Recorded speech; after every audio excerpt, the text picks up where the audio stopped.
এক গ্রামে বদরুদ্দিন মার্কা অভাবী লোক ছিল। সেই গ্রামে হঠাৎ একদিন দরবেশ এলো। বদরুদ্দিন দরবেশের কাছে আল্লাহর ওয়াস্তে অভাবের কথা বললেন। দরবেশ বদরুদ্দিনকে একটি উপায় বলে দিলেন। উপায়টি হলো আল্লাহর কাছে চাইতে। আল্লাহ তাকে একটা পাথর দিলেন। পাথরটি দিয়ে স্বপ্নে বললেন, পাথরটি ঘষলে একটি লোক আসবে, লোকটির কাছে যা চাইবা তাই দেবে। এখন দরবেশ বললেন, লোকটির কাছে যা চাইবা গ্রামের লোকেদের ডবল হবে। বদরুদ্দিন পাথরটি নিয়ে বিবির কাছে দিলেন। কিছুদিনের মধ্যে বদরুদ্দিন 3 দিন শরীর খারাপ, ঘরে খাবার কিছু নেই।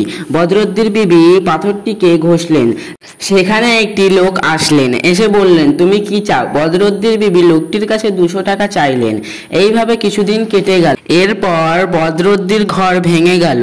এমন সময় বদরুদ্দিন বিবি পাথরটিকে ঘষলেন, ঘষে লোকটির কাছে একটা ঘর চাইলেন।